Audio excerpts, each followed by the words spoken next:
Good morning, I'm Ilka Oster. And I'm Jo Drennan. And today on our relationship series, we're talking about chemistry. Chemistry and attraction. What is it? Yeah. And that amazing feeling and it doesn't last. Or is it love? Is chemistry love? Oh, yeah. Is it love? What's the difference? Like, what was it like? What was it like, chemistry? We sound like we're saying it's like a long time ago. Was it a long time ago, Jo? Well, that chemistry. Well. Let's talk about in our 20s. Okay, I think for the purposes of today's talk. I think when we're about younger, yes, we confuse chemistry with love. Yeah. And yes, it's this amazing attraction, and we feel great inside. What electrifying? Is that yeah. Hair standing up in the back of your neck, all that kind of stuff, and the person's in the room. Yeah. It's a pretty strong thing if you really got a physical attraction to somebody. Till you start hanging out. But is it really love? Is it? Well, no, it's not love.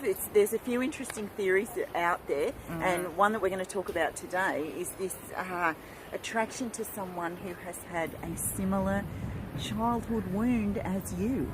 And surely that's probably everybody has had that happen to them, because we're not really talking about that. You know, that when we say wound, it can sound like we're talking about really big stuff, but everybody really goes through childhood, and there's stuff where you feel not heard or not understood or not good enough because of, I've done it to my children too. Me too, definitely. It's not something that you really can escape, but the thing is that then when you get into relationships, you tend to play out this wounding in awesome ways, don't we, Jo? Oh, well, awesome. I did. You can call them awesome if you want. Well, I'm not talking to you. Oh, the storming off. Well, I'm not coming to save you. When you storm off, you can fix yourself. The old silent treatment. Oh, the silent treatment was my favourite. Oh, and what about the F word? Oh, I'm fine. Oh, fine. Fine. How often do we use that one when everybody in the room knows you're not fine at all, but you won't communicate your challenges? Yes. And I think, I don't know whether we did these ones, but then there's a person who can be very, very clingy and wanting to really needing that person to give them the love that they need. All these kind of things that we play out that are just so much fun, but not very useful and not really helping us to grow up. The interesting thing that often, even though it's the same or similar wound, it can show up in very different ways. Like when you say the clingy person can be with the detached person. So often that's an awesome combination.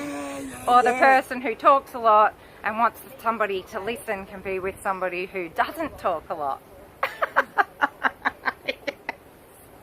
And they're really not that interested in somebody talking all the time.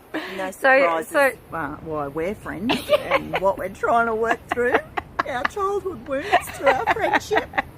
It is a similar thing, isn't it? Because that creates triggers. Yes. And so unless you can get through those triggers with your partner, or even in a friendship, then they become kind of, you've got to make choices about, are you going to get through that or go your separate. It can get to a point where you have to think about going your separate ways, really, if you're not dealing with it. And didn't you tell me there's some, what were you telling me about? I was surprised when I began talking about my divorce and someone said, the year 12 divorce. And I couldn't believe that there was a name for it. It seems to be that regular occurrence, because when we get to that, in the beginning, when life is busy and we have children and our careers and there's a lot to do. There's a lot that's keeping us focused in areas other than ourselves and our relationship. And then I guess when the kids get older, you get a choice then to start looking at yourself and your life and seeing if that's what you really want. Yeah, and perhaps there is, because you're not understanding that chemistry is about childhood wounding. Then there is sometimes, I think, a thing that you've fallen out of love or something like that, when really love is a totally different thing to chemistry. Love, in my opinion, is much calmer, much more peaceful, much more feeling really centered and secure in yourself. And that's taken me a long time and a lot of personal growth to get to, and I'm still learning. Well, I think also that the other person can't give you that. They can't give you your self-worth. Yeah. I think early in your marriage you really do believe they can. Yes. You try to get it from them. Yes. And it doesn't work though, does it, Joe? No. Jerry Maguire was wrong when he said, wrong. You complete me. It's not possible. You need to be whole within yourself, and then two whole people come together. However, that can happen throughout a relationship if we choose to work on it and look at those things. Yeah. Don't wait till the year 12 divorce. Don't wait till. Because all those triggers, they're just opportunities, aren't they? They are, and understanding that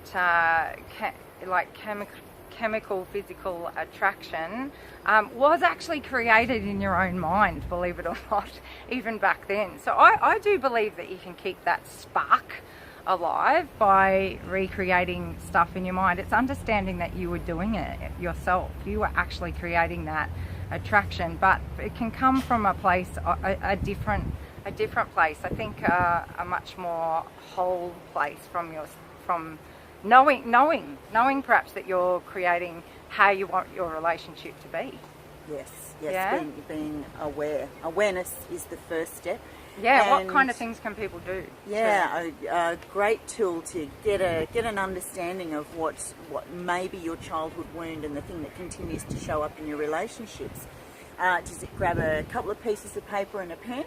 Think about your childhood and the challenges that you felt you had, whether it was not being heard, understood. There's a myriad of options.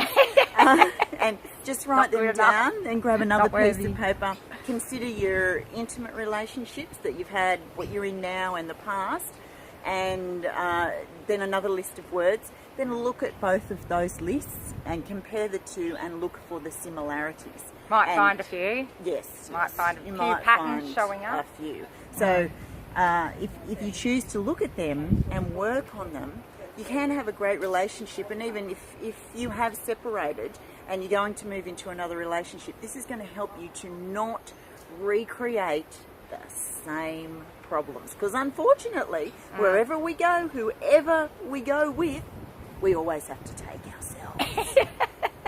And we take our problems with us, don't we? It's fun. So fun.